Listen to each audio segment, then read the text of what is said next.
Hello, everyone. I am Li Ying from number 3 Vocational Technical School of Nanning.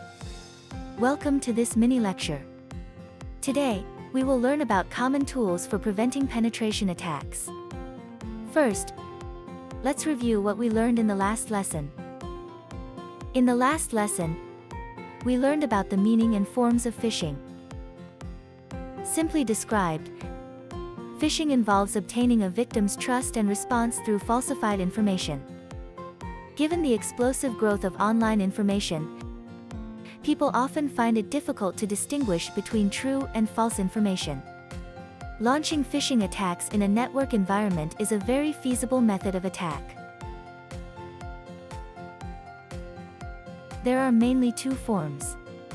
One is deceiving victims by forging information with probabilistic credibility, and the other is attacking through identity deception, where attackers must possess certain information and exploit the trust relationships between individuals by forging identities and using these trust relationships to create fake information, ultimately gaining the victim's trust and response.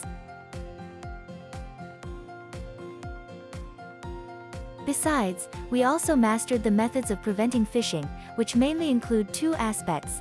One is to restrict from the resources utilized by phishing attacks, as the resources exploited in phishing attacks are generally controllable. The other is to protect from the perspective of network users and publishers' behavior habits. This mini lecture consists of two main parts. 1. Common tools for preventing penetration attacks. 2. Specific steps for using these tools. The teaching objectives of this mini lecture are: 1. To understand the common tools used in preventing penetration attacks. 2. To be able to use these tools to identify vulnerabilities and defects in systems. 3. To enhance students' awareness of information network security, fostering good moral and scientific perspectives. Everything has its dual aspects.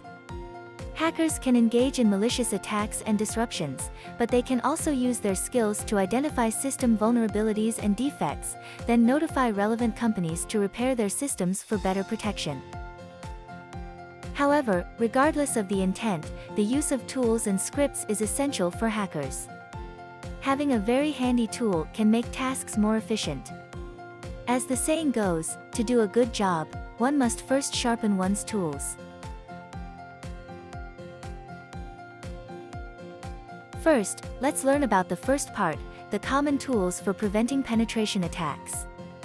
Penetration testing definition: simulating hacker attack methods to assess the security of a target system and identify potential security risks. Importance of tools: using professional tools can better detect security vulnerabilities in systems and improve overall system security. There are many commonly used penetration testing tools, such as MAP, Wifi-Fisher, Burp Suite, Waskin, Samurai Web, and Acunetix Scanner. Let's now introduce the functions and features of each of the aforementioned common tools. MAP. Functions: host discovery and port scanning, operating system detection, and IDS evasion, spoofing. Features: it is the preferred tool for network discovery and attack surface mapping and is widely used in various hacking operations. Wifi-Fisher. Functions: creates rogue access points to launch automated phishing attacks against Wi-Fi networks. Risks: can lead to credential harvesting or actual infection. Burp Suite. Functions: works with web browsers to discover the functionality and security issues of apps, serving as the basis for launching customized attacks.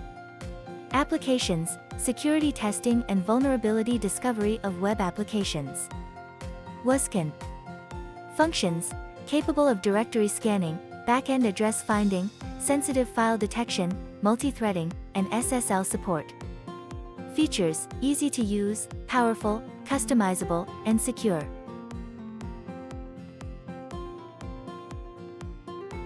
Samurai Web Testing Framework. Functions: a dynamic Linux environment pre-configured as a web testing platform. Features: includes multiple free and open source hacking tools, suitable for beginners. Acunetix Scanner.